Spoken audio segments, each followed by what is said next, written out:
Lectura del Santo Evangelio según San Juan. Gloria a ti. Al oscurecer, los discípulos de Jesús bajaron al mar. Embarcaron y empezaron la travesía hacia Cafarnaúm. Era ya noche cerrada y todavía Jesús no los había alcanzado. Soplaba un fuerte viento y el lago se iba encrespando. Habían remado unos 25 o 30 estadios, cuando vieron a Jesús que se acercaba a la barca caminando sobre el mar y se asustaron. Pero Él les dijo: soy yo, no temáis. Querían recogerlo a bordo, pero la barca tocó a tierra enseguida en el sitio a donde iban. Palabra del Señor. Gloria a ti, Señor Jesús.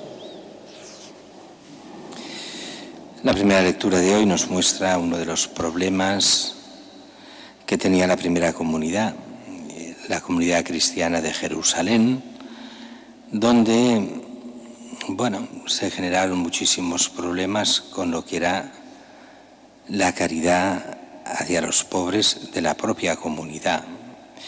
¿Qué es lo que pasaba? Pues que vieron que las comunidades cristianas eran caritativas, lo eran, la comunidad cristiana.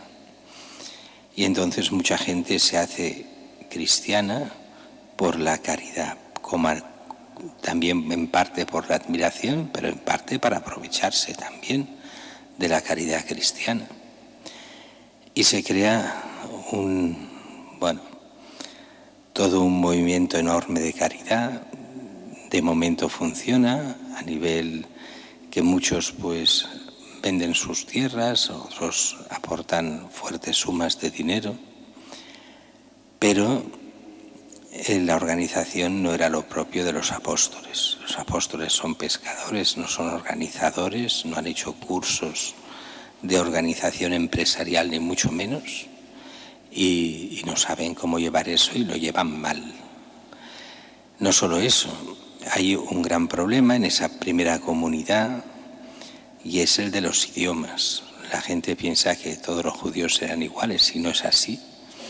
Habían dos tipos de comunidades. Recordemos que en el siglo IV antes de Cristo, 300 y pico años antes que esto, Alejandro Magno había invadido medio mundo y había invadido toda aquella zona. Y esa zona había sido durante siglos griega. Y parte de la población hablaba el griego y otra parte de la población no hablaba el hebreo, que ya no se hablaba, sino el arameo, que era esa lengua propia de toda esa zona, que era un poco pariente del hebreo. Aquí muchas veces oiréis la lengua hebrea, se dice que hablaban la lengua hebrea. Por lengua hebrea no entienden el hebreo, sino la lengua que hablaban los hebreos, que en esta época es el arameo. Es lo mismo que cuando se habla en la cruz de Cristo, el cartel estaba en 3 idiomas, se dice en latín, en griego y en y en hebreo. En hebreo quiere decir la lengua de los hebreos, el arameo, que no es la lengua hebrea que entendemos hoy, sino el arameo. El caso es que hay dos comunidades juntas, pero separadas por la lengua. Un poco lo que pasa aquí en Cataluña, hay catalán y castellano, y a veces hay quejas. Es que, Mosén, esto tendría que hacerse en catalán, es que hay demasiado castellano, es que hay, esas quejas ya existían en la primitiva iglesia de Jerusalén del primer siglo, los idiomas. Y se trataba mejor a las viudas de lengua aramea o hebrea que a las viudas de lengua griega, y hay quejas. Sería como si nos quejásemos de cómo funciona Cáritas hoy, pues esa Cáritas primitiva tiene sus quejas. ¿Qué hacer? Entonces los apóstoles se dan cuenta de que no sirven para todo. Esa mentalidad que el apóstol es un superhombre, que lo puede hacer absolutamente todo y todo lo hará bien, pues no es verdad. Como no es verdad que los obispos lo pueden hacer todo y hacerlo todo bien, ni es verdad que los curas en una parroquia lo puedan hacer todo y lo hagan bien. Pues no. Hay cosas que son capaces y hay cosas que no. Y dependerá de cada uno y de la misión de cada uno. Bien, ¿qué es lo que hacen? Pues nombran a estos que llamarán diáconos. Diácono quiere decir simplemente servidor. En griego el servidor es el diácono. ¿Qué misión le dan? Pues la de ser los colaboradores del obispo para todo lo que es la caridad. Y se dedicarán a eso, a ser los que de alguna forma lleven la caridad de la Iglesia, repartiendo, haciendo, empeñándose.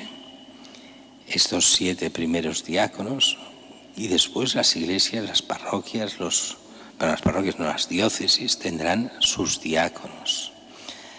Y entre sus diáconos el archidiácono, Esteban en este caso, que morirá mártir, el primer mártir, pero hay otros.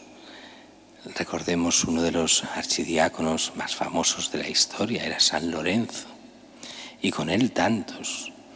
San Vicente, aquí en España, también famoso archidiácono. Y la función que tenían era tan importante que se ve todavía hoy reflejada en Barcelona en los edificios. Si os fijáis bien, en la Catedral de Barcelona está la catedral. Justo al lado de la catedral está el Palacio Episcopal, donde está el obispo.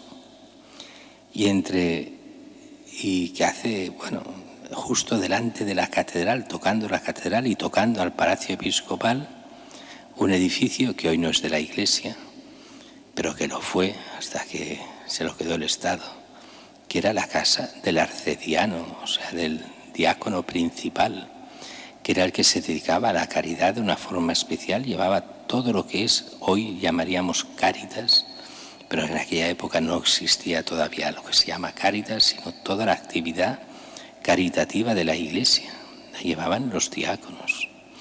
Y en muchos casos hoy vuelve otra vez a ser el responsable de Cáritas Barcelona un diácono, como tendría que haber sido siempre.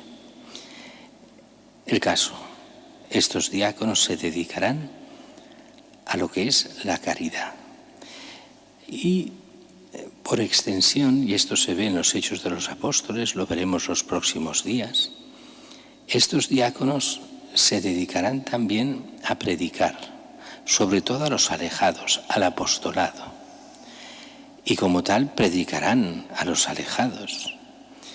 Y harán todo aquello que pueda hacer un laico en casos excepcionales, como es, por ejemplo, el bautismo. Bautizarán, como un laico en casos excepcionales puede bautizar.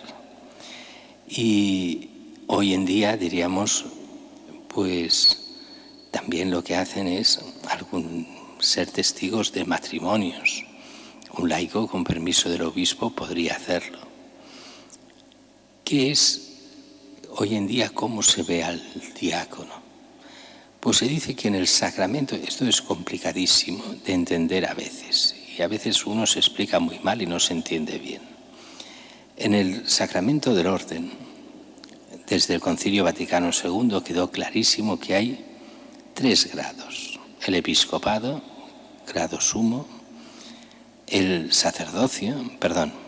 presbiterado, que es el 2º grado, y el último de los grados es el diaconado. Pero con una cosa extraña: son el sacramento del orden, pero solo el 1er y 2º grado son del sacerdocio. Así, el obispo es sacerdote pleno, el presbítero es sacerdote, colaborador del sacerdocio pleno, que es el del obispo. Bueno, el pleno es Cristo, es el auténtico sacerdote. El diácono es participante del orden, del sacramento del orden, pero no del sacerdocio. No del sacerdocio ministerial. Todos, por nuestro bautismo y confirmación, somos partícipes del sacerdocio real, del sacerdocio de Cristo, pero no para el ministerio. Para el ministerio es el sacramento del orden en el grado del obispo y del sacerdote. El diácono es al servicio del obispo, pero a nivel laical participa del ministerio episcopal para todo lo que sea laical, no para el sacerdocio. Entonces puede hacer todo aquello que podría hacer cualquier laico con una misión especial siendo laico. Eso es el diácono. Y veremos cómo tuvo mucha importancia, lo veremos en los próximos días, en Hechos de los Apóstoles, como mano derecha y colaborador de los obispos, del apóstol, y después como mano derecha y colaboradores de los apóstoles, de los obispos durante toda la historia de la Iglesia. Lo curioso es el Evangelio de hoy, solo una pincelada. Jesús se muestra caminando sobre las aguas. El espanto de los apóstoles. Hombre, nos espantaríamos todos nosotros si por la noche viésemos en una barca que alguien camina sobre las aguas. El asombro especial cuando se dan cuenta de que es Jesús el que camina sobre las aguas. Y